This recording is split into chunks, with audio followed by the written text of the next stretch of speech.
and welcome to this new episode of the Get Out of Your Comfort Zone podcast series. Today is episode 21, and I am just so excited for you all to be joining us today, because today's guest is an amazing human for everything that she's experienced in her very young life and the trials and tribulations that she was able to overcome.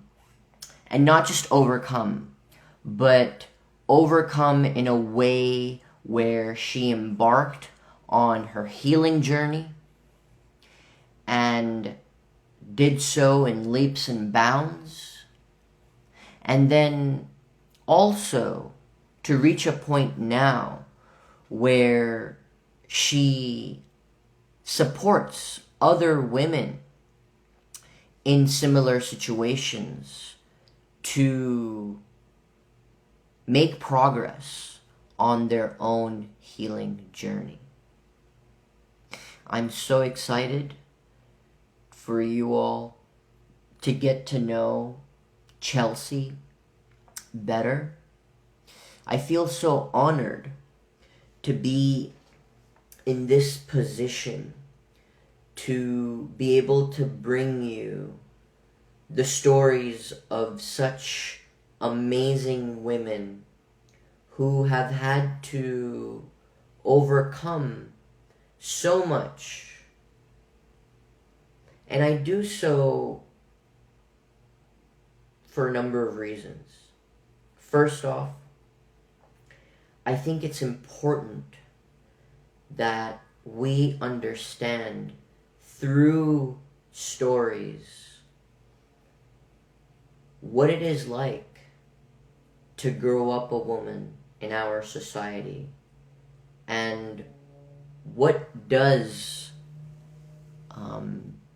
the different kinds of trauma that women have to go through look like. And despite the progress we have made as a society and how far we have come, what women still have to grapple with as a result of growing up and engaging in this society of ours, so that we understand the work that remains to be done, and that we understand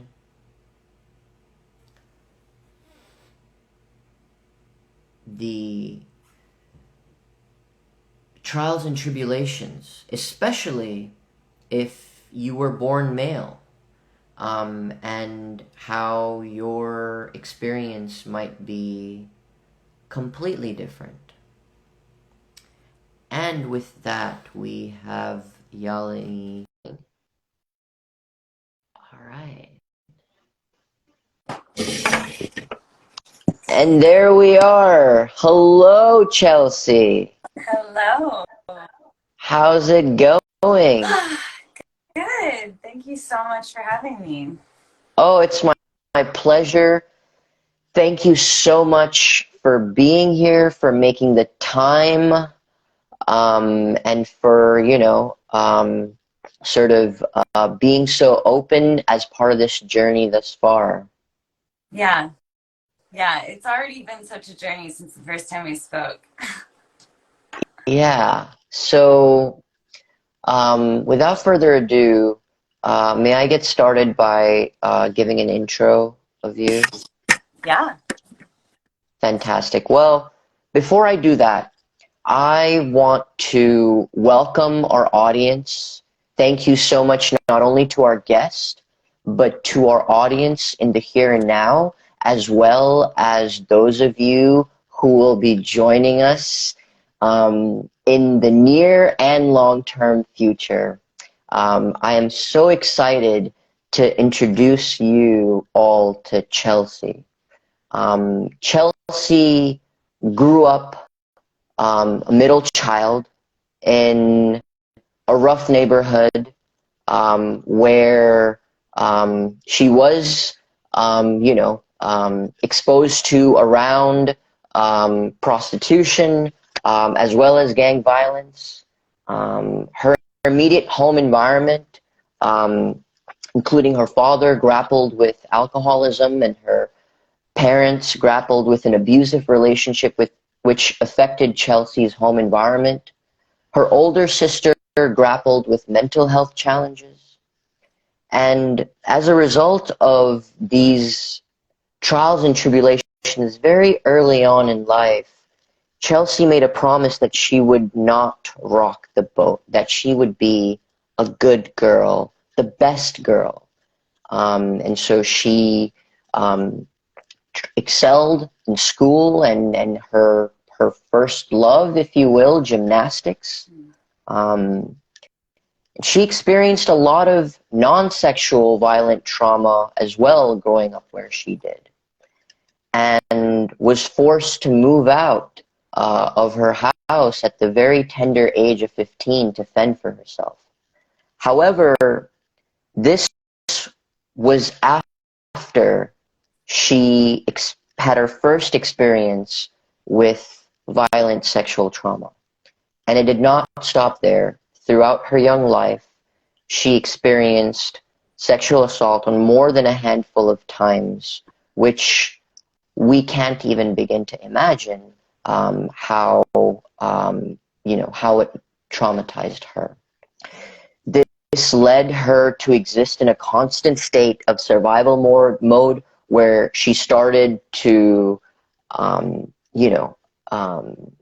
act in ways which were constantly rooted in flight or flight. And when she finally realized how she was grappling with all of this trauma, began her long healing journey. And it took a lot of work over the years. And today, it's led her to a place where she helps other women in supporting their healing journey, as well as seeking out training in this regard to be a trauma specialist. How did we do, Chelsea? Is there anything that you would like to add to that? No, I mean, I think anything that was missed will be brought up. Yep.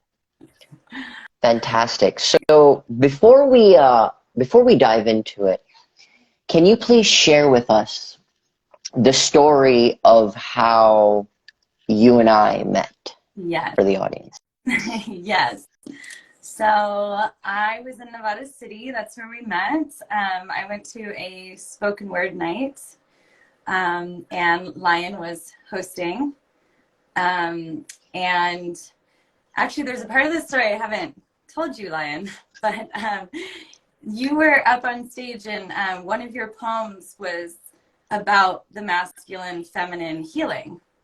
And I am in the midst of writing my masculine, feminine healing course.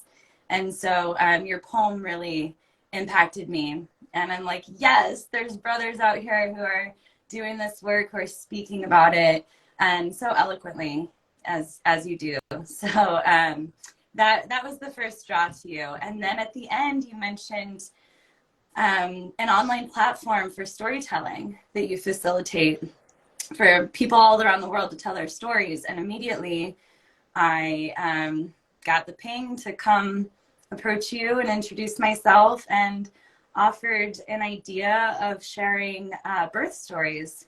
I'm a birth worker, and I have access to a lot of people from all over the world that have very different birth stories. Everyone's is so unique, and so I thought that could be something special that we collaborate on.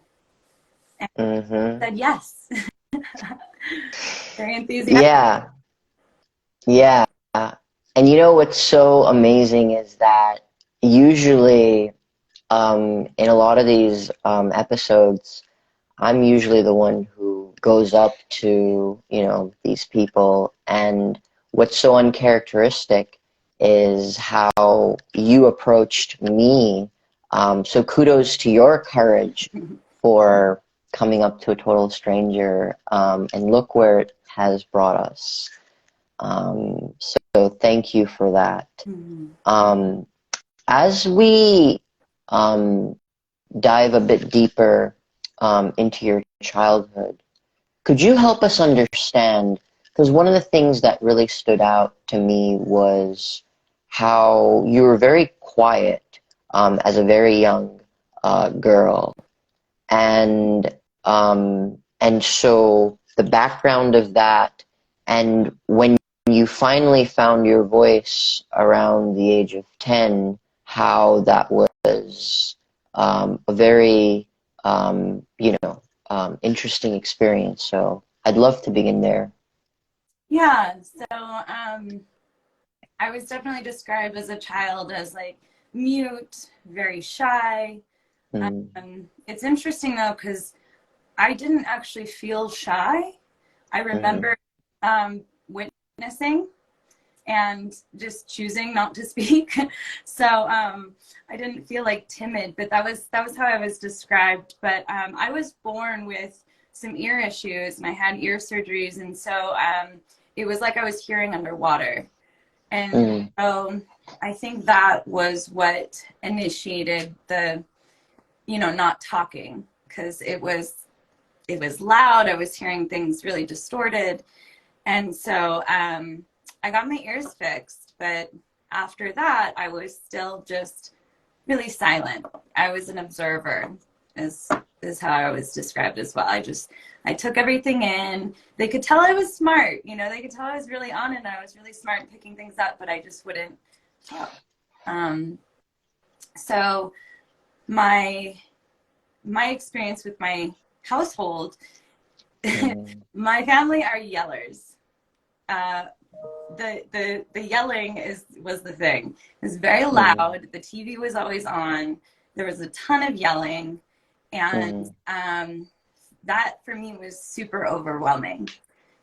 Coming into this world for years without being able to hear all the way to hearing all the way, and having it just really affect me. So I would actually stay up at night. I had insomnia, and I was like a cat, and I would go around the house, like crawl around the house at night, because it was so quiet, and it was the only time it was peaceful. And mm, so my mom would find me like sleeping behind the couch, or like under the coffee table, or whatever. She would just find me random places, because I would kind of venture out at night.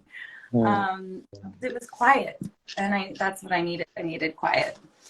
So yeah, that was kind of where all of that started. So I was, my house was really chaotic, and my environment was really mm, chaotic. And so I made a decision really actively, probably around first grade. I remember this specifically because I remember my teacher at the time, that I was just going to be the best student, the best child, the best daughter, mm, and I would sit at attention and like just, just be the best I could be. So I found gymnastics at 3 years old, and I became obsessed with it. And, mm, I'm in so much gratitude for my parents, because they actually were driving gymnastics like away every day, because I was just so in love with it, and it wasn't something available in our community. So they were really, you know, committed to allowing me to do something that I loved. And that for me was the discipline and the structure that really lacked at home. So mm, I loved everything about it. I didn't have to talk. mm, I mm, perform. It's all about discipline. So, and that's really what I needed in my life. I needed that sense of discipline and structure. So, mm. yeah, that was definitely a saving grace for me.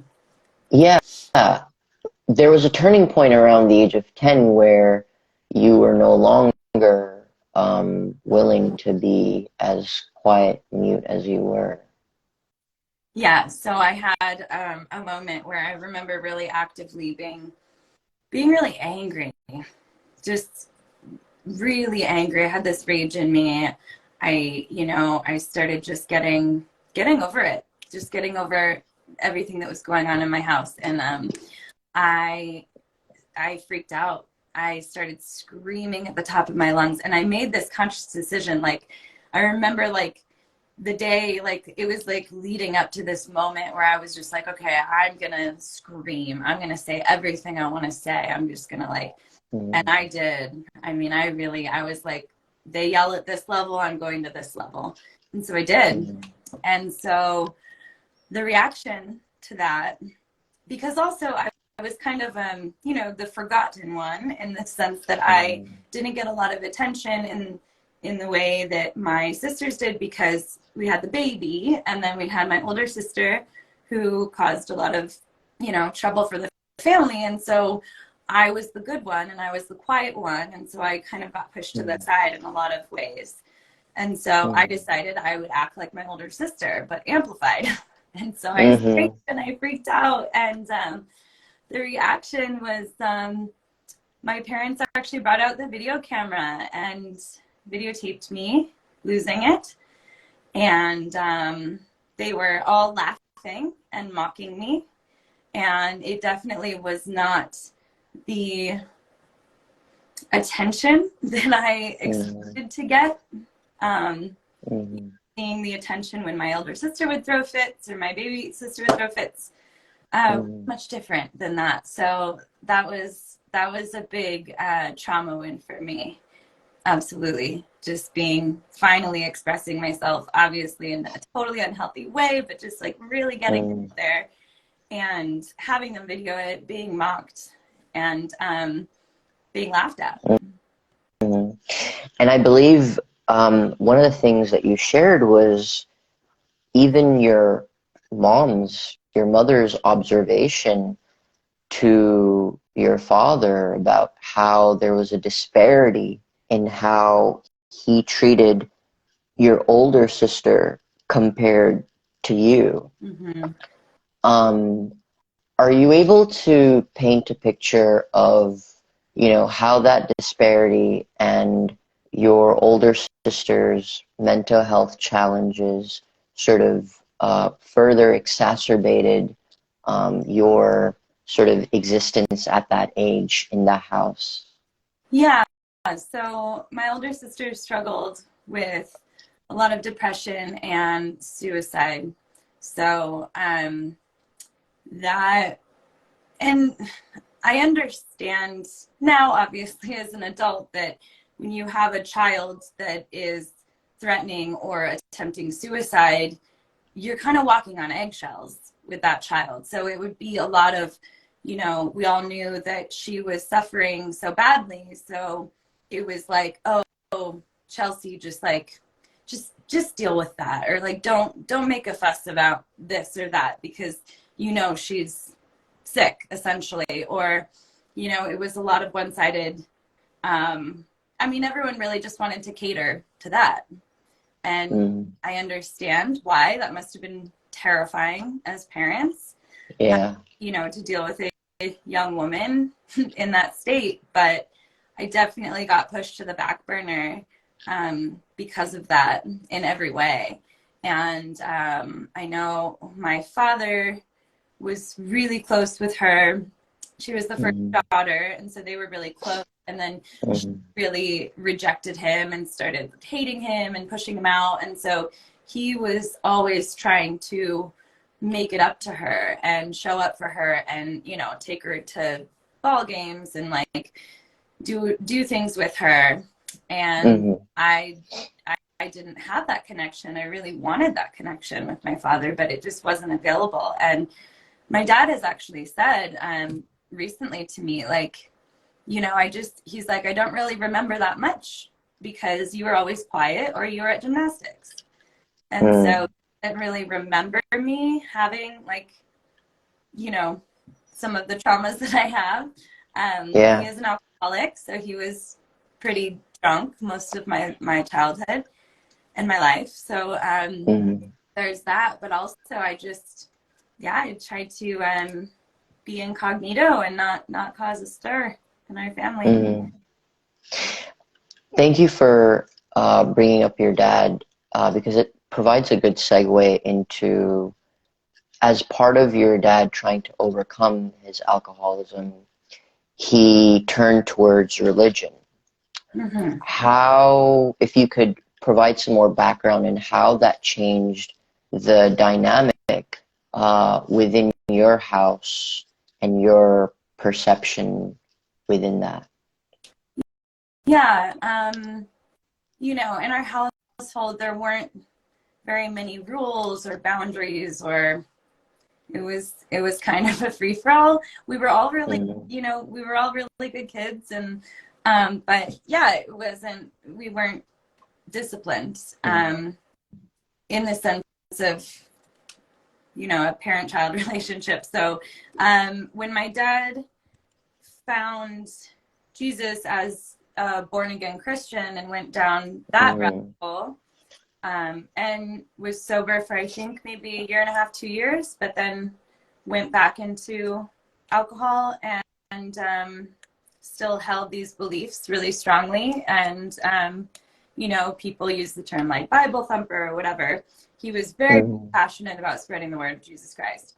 So all of a sudden in our household, there were these rules, mm, especially around sexuality. It was, you know, you have to stay pure, and there, you know, my father gave us all a purity ring at some point. I think mm, we were in 13. We all got our purity ring, and it was a vow that we would not have sex before marriage. mm, And I was actually always very in tune with my own spirituality. I have journals from when I'm like 8 years old talking about feeling the love of God in the ocean, and like just so mm, I was very spiritual. So and my father is as well, and he always has been, but going down that really strict like Jesus is the way path mm, a big toll on my life, where I got very resentful, where like I kind of had my thing going. I was in gymnastics, I did my thing, and then all of a sudden there's these like strict rules around certain things, and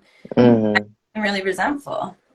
Not to mention, it was like yeah. I couldn't go to the grocery store without my dad preaching to every single person. You know, it was really intense, and I just got angry, you know. Yeah, I can imagine how draining it must be to have to endure that at a simple grocery store run.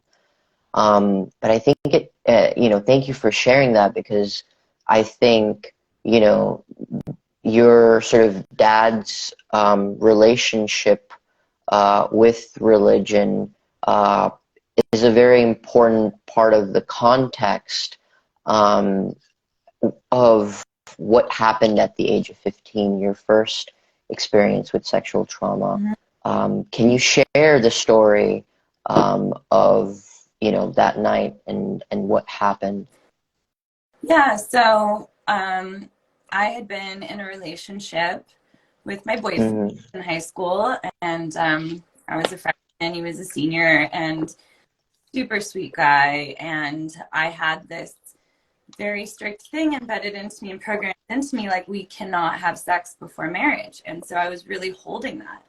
And I remember actually there was one time where we sat down with a calendar and we're like, let's pick out the date we're going to get married when I'm 18, kind of thing. You mm, know, and he was very respectful of that. And so we did not have sex, and that I was kind of following the belief systems of that purity ring and that commitment mm, to God and to my father.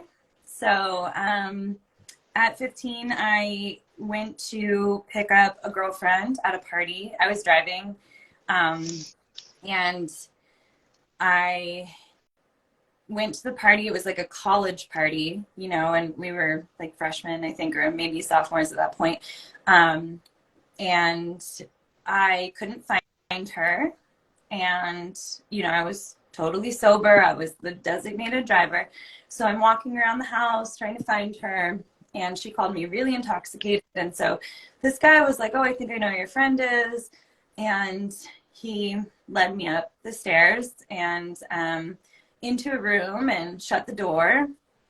And that was that. He proceeded to, touch me, kiss me, attack me. I had a skirt on. he kind of immediately started like with, you know, feeling me up. And then, yeah, that was how I lost my virginity. So that was my first rape experience. And after that, I just felt, you know, there was so much around that commitment for me. I mean, I felt like I failed God. I felt like I failed my father. I felt like I had cheated on my partner. And so I totally gave up on myself. I actually went to my partner. I did tell him what happened, and he was supportive as much as like an 18-year-old guy can be, or a 17-year-old guy can be. But I immediately had sex with him because I'm like, well, now I'm ruined, so we might as well just do this. And so it started this spiral of like, I am a tainted woman, you know. And Yeah. my mother actually never asked me how I lost my virginity or if I had lost my virginity. I mean, there was zero conversation around anything like that in our house, you know. So yeah. Yeah.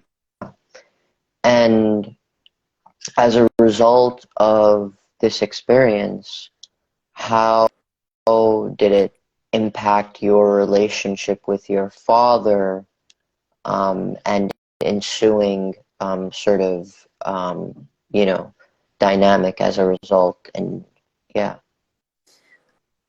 um yeah, I mean, for me, the anger and the resentment just grew from there.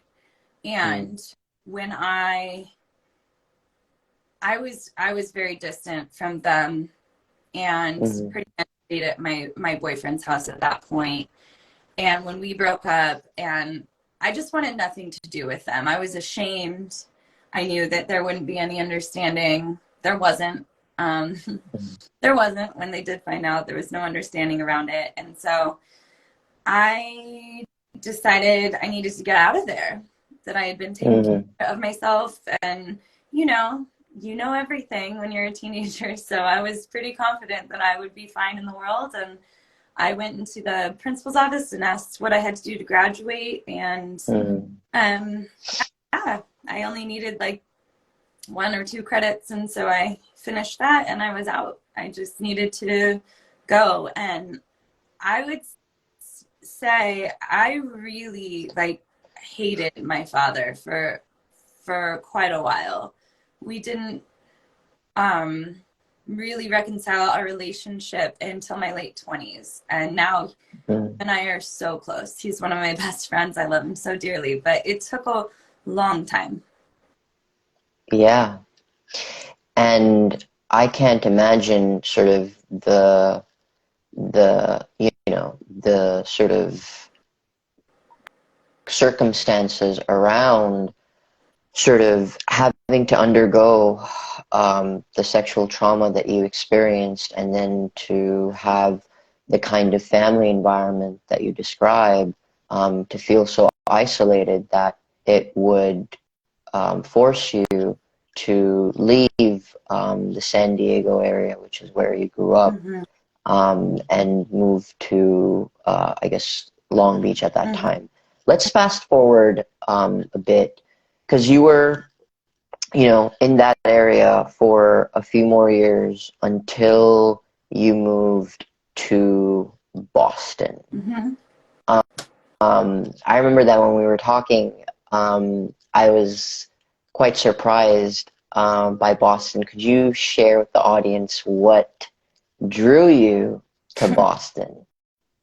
Yeah, well, I mean, I have to kind of briefly describe the segment in Long Beach because that, you know, that was a big one, and it kind of caused the move to Long Beach, or I mean to the East Coast. Yeah. But I ended up really going out into the world without any tools, and having to figure it out, and that landed me in a series of relationships with men that were very, very abusive. I ended up in the hospital. I was abused in many ways during those years. So, my thing, I was really kind of programmed with, oh, you're the pretty one, you're the trophy wife. These are things that my father would say. You better find a good man to take care of you, because and it wasn't like college wasn't in the conversation, or what I would be when I grew up wasn't in the conversation. It was like, your life is lined out, you need to find a man.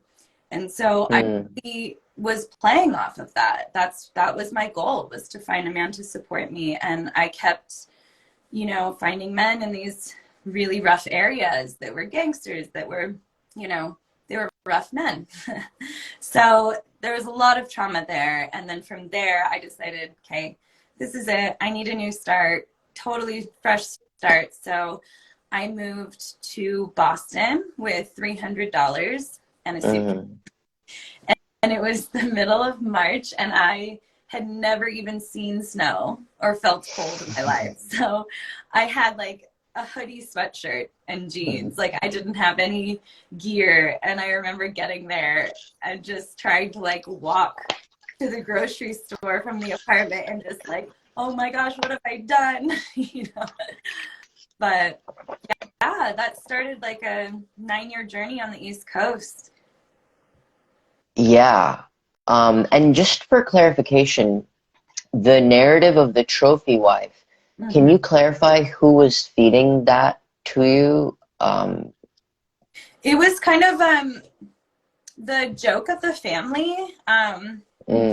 My sisters would like introduce me to people as the pretty sister, and my dad would do this thing at the dinner table where he would ask everyone questions like, who's the president, and like do these like questions. And my older sister is very intelligent, and so it became the joke where he would ask me a question and then he'd interrupt and be like, oh, what's 2 + 2? Can you answer that one? And like things like this. So it was really like embedded in me that I was the pretty one. And my dad would say, like, you're going to be a trophy wife. You're going to be the trophy wife. Like, you're going to find a man who's going to take care of you. And so that was, as much as I thought I was like running against that, like, no, I'm going to do it all on my own.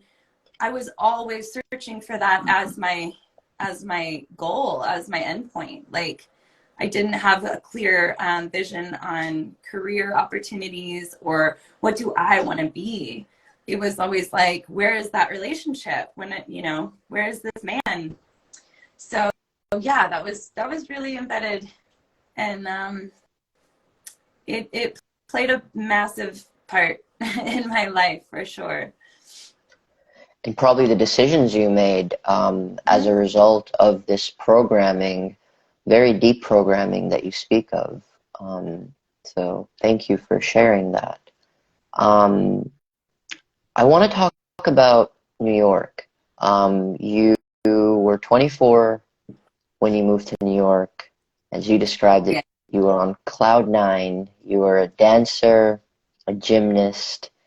You took some theater choreography. And I remember when we were talking, you described that part of your life when you first moved to New York as you felt like you could do and be anything. So could you help us understand, and so for the audience, New York and soon after you moved to New York, set the stage for what I will call the most difficult sort of sexual trauma experience that you had to undergo. So could you paint us a picture of that time leading up into sort of your experience? Yeah. New York is a very passionate, beautiful, art-filled place. And Mm.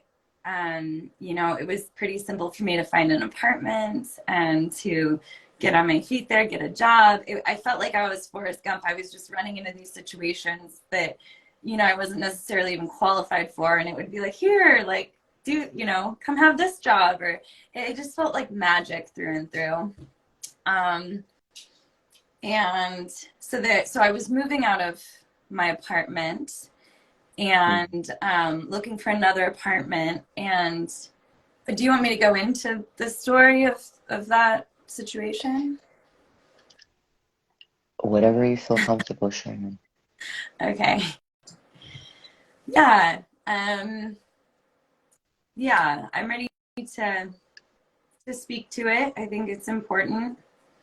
Um, and with this, you know, I was at a time in my life where, because of the history I've explained with my father, with my commitment to God, with the guilt, the feeling. I mean, I truly held a belief system that I was tainted, that I was disgusting, Mm. I was all these things. And Yes. I started just giving my body away. Like, just I was an object to a man. And then that, coupled with the belief system of the trophy wife thing, I truly believed that I was just an object to a man. And that was that, you know? So I was really trying to work through that. New York is a really interesting place to date, you know?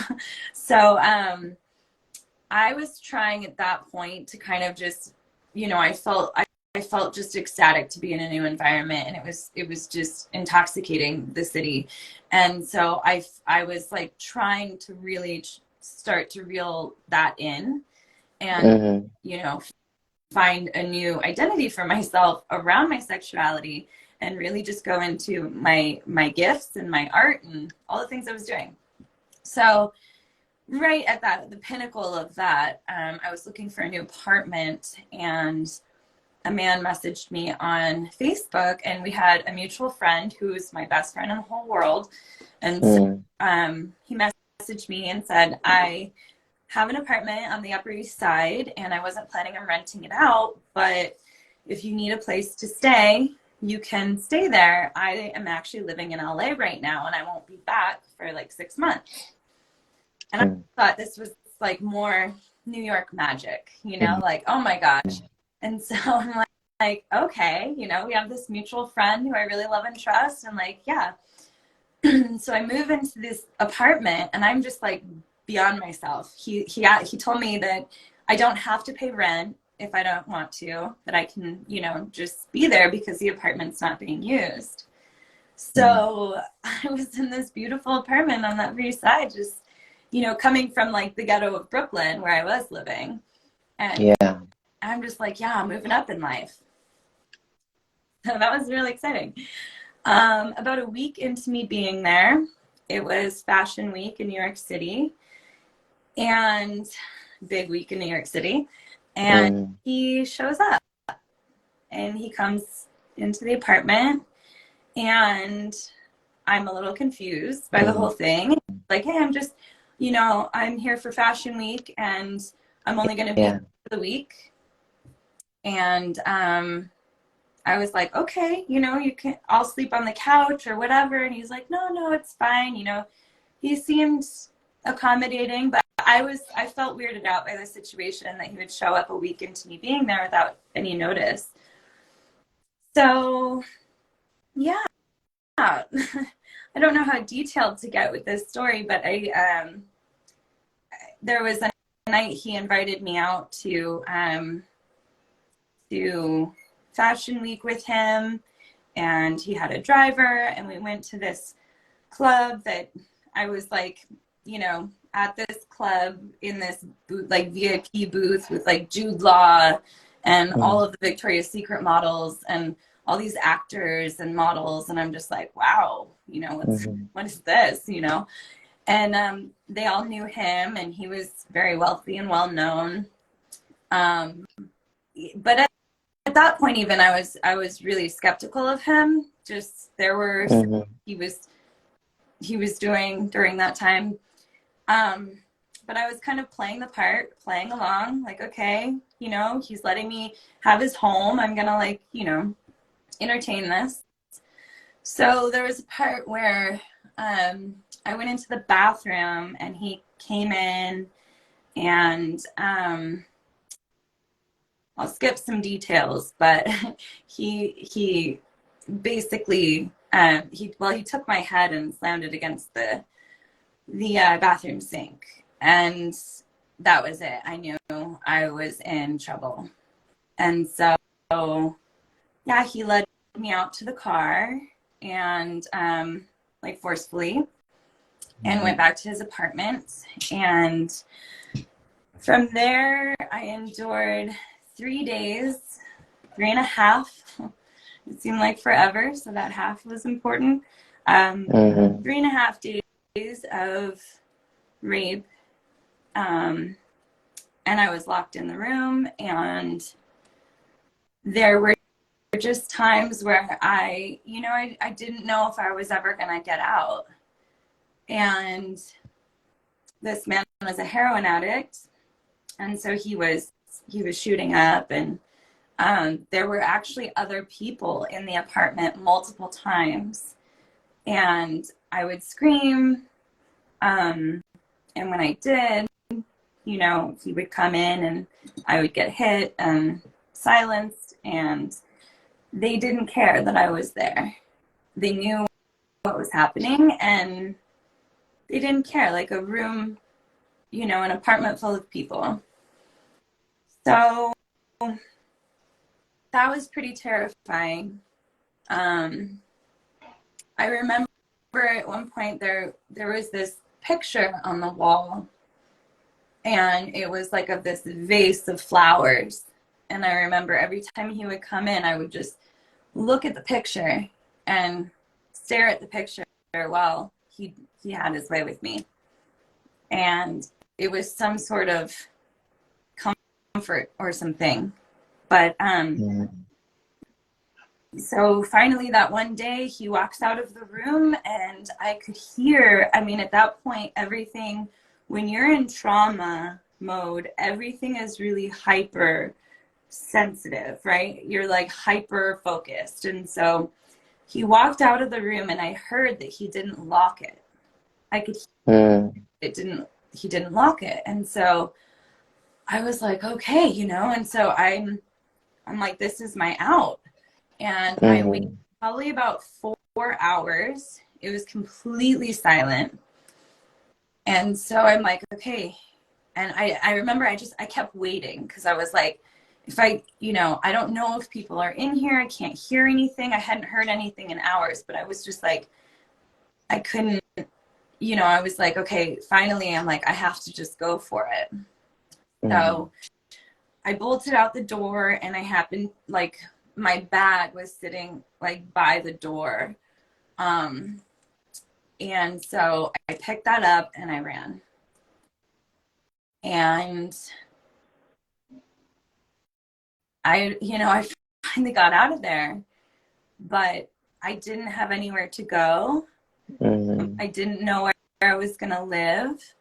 I did get a hold of my work, and I was fired because I wasn't there for 4 days with no call, and they didn't care why. This is New York. You're very replaceable.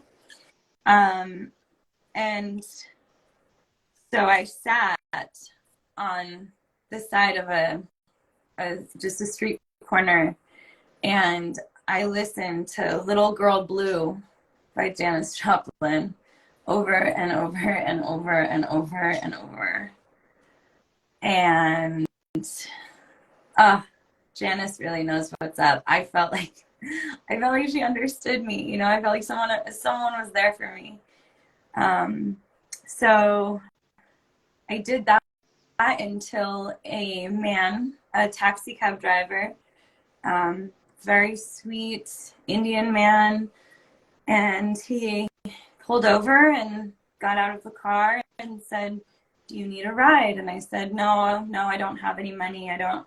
And he's like, "Well, just get in." And obviously he could tell I was not in a good state, and I had been hurt, and I had bruises, and so he got me in the car eventually, and we just drove in silence for a really long time. And then he started really slowly just kind of asking me some questions. And then he said, okay, there is somewhere for you to go. You have a friend here. And I'm like, no, I don't have anywhere to go. I don't have any money. I don't have anywhere to go. And I just kept like a loop. And he said, no, there's somewhere for you to go. And so I had called my roommate, who I had moved out of her home, and asked her if I could, come stay. And she took me to the hospital, and it all progressed from there. But yeah, it was a really terrifying and very disheartening time. I mean, it went from like full ecstatic about life, like all possibility is possible, to just buried in this little tiny hole. And I had severe PTSD. I would be walking on the subway and I would feel like he was following me.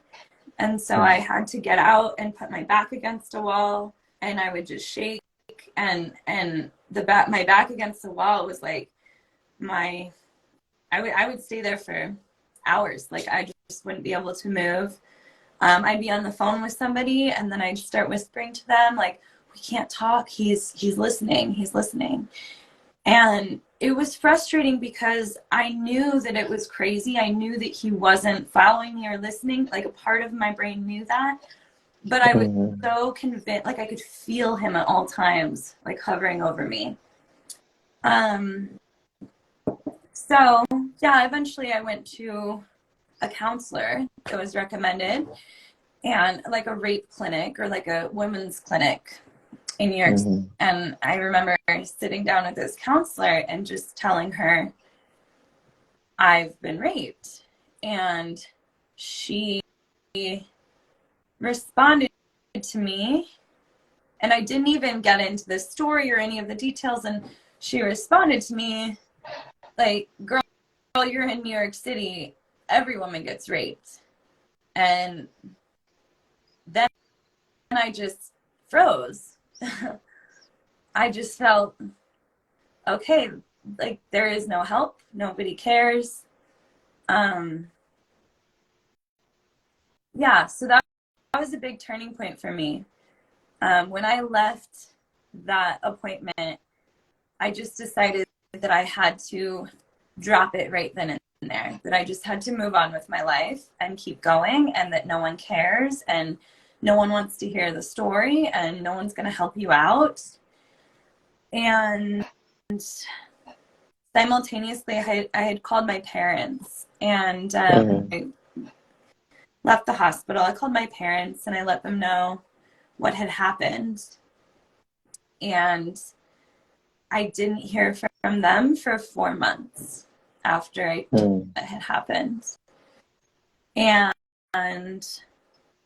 in speaking to my mom, she called me 4 months later while I was at work and said, honey, how are you doing? How's work? And I just said, no, you don't get to be in my life. Like, how did I share that with you? And I just haven't heard from you. How did you not jump on a plane? And that was when she opened up to me about her horrific trauma, and started, for her at 5 years old, and how she froze and she didn't know what to do and she couldn't deal with it. And essentially it is like me asking a 5-year-old to like do something about my trauma, because there hasn't, she didn't have any resources either, to heal. So, I immediately found forgiveness and understood the situation, but it didn't take from my loneliness in it, and I just was so defeated. Yeah. Thank you so much for your courage in sharing everything that you did. There are a lot of people who I want to applaud your power for standing in your truth and sharing that, because there are women out there who have experienced sexual trauma, who, you know, grapple with this and seeking help, and I want to applaud your courage for so authentically sharing not only what happened, but your emotional, mental, spiritual state as a result of this very intense experience. When we were talking, you shared how that experience in New York and then what ensued with your parents, you know, to your own point, it was one of the times when you felt the most alone in your life. Help us understand how that segued into the start of your spiritual journey, your healing journey. Yeah, so I decided to move out of New York City shortly after that. Hurricane Sandy hit, and I was living on the Lower East Side, and it was horrible. And I decided right then and there, I can't be in a city, especially New York, for any kind of natural disaster. And this was in 2012. And so I packed my bags and I moved to Nantucket, which is a little island off Cape Cod, Massachusetts. Beautiful, beautiful. I mean, most of it's totally protected. The land is protected, and it's stunning. So it's this just beautiful island. And I became a runner because I just couldn't get enough of the nature, because I had only lived in cities from that point. So when I finally lived, on an island with these sunsets and deer and, little lightning bugs as I ran, and just like this, just nature healed me from the inside out. And I knew that nature was healing me, but I had no idea. I mean, it was the first time I had seen creeks and seen trees like this, and like been in the woods, and I knew I could tangibly feel the effects on my body, mind, spirit, emotions, everything, just healing me. And that is also where I found craniosacral and Reiki and yoga and other modalities. And I was hooked. That was it. And so I really dove into a lot of womb clearing and embodiment practices, because what happens many times in sexual trauma, and what happened to me, is that my nervous system, my body decided it is unsafe to be in this body. So I disconnected and I went up here, which was wonderful for my spiritual journey, because I wasn't connected to my trauma and I wasn't connected to my emotion. I was just kind of, up here, seeing like the bird's eye view of everything, which really helped me develop my spirituality. And then it came to this point of realizing how far I had come from my body.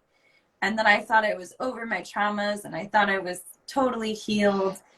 And then I came into my body and felt all of it and realized that it was all still there. And so, after my experience of being completely alone, and not only alone, but I felt so rejected by this counselor, by my family, I felt so rejected in my experience. And like, it's like hush hush, like you don't talk about your rapes, and you don't talk, And so I decided pretty immediately into my journey of embodiment that I would be the ear for any woman who needed help with their sexual trauma or had experienced anything like that, you know? So yeah, that's now, I mean, now I'm in birth work, and I still get phone calls all the time for women that have experienced sexual trauma. And I would say I counsel them and give them practices and things like that. But ultimately, I just hold space and, you know, validate these stories and show compassion and love and let them know that they're not alone in this. And there's no comparison, you know, there's no, oh, you've been through this and I've only been through that. I mean, everybody has a story to be heard, you know, to be heard and acknowledged. So Yeah. at the end of that work. I want to sort of reiterate my understanding and have you correct or add to it as you wish. The way I hear it is, as you began your healing journey, part of how you were led to approach it ended up with you sort of going more into your spiritual space and transcending your suffering through tapping ever so deeply into your spirituality. And in doing so, you know, began to help others until you realized that in some regards there was somewhat of a disconnect where, you know, you, although were operating from much more of a spiritual place and being okay with all the injustice that happened to your body and in life, that you realize that there was an opportunity for you to bring that healing more towards your body and how maybe you were engaging with in the world, maybe as far as your body language and whatnot. If that's accurate thus far, can you help us understand what were some of the signs, symptoms that helped you realize, hey, there's still work to be done, and the work, you know, remains, you know, primarily for my relationship with my body and making it feel that it's okay, and, you know, start that healing. Yeah, I think that I realized at some point, I mean, let's start with that moment where, you know, I decided after that counselor was just like, look, you're not special. This happens to everyone. And I walked out onto the city street and was like, okay, this just has to be done. Like, this just has to be over. I can't, no one's going to help me. I don't know how to help myself. So it's done.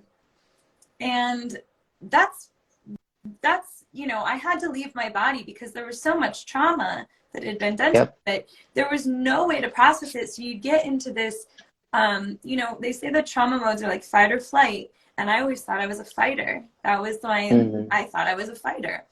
But I realized later that there's fight, flight, and freeze and association.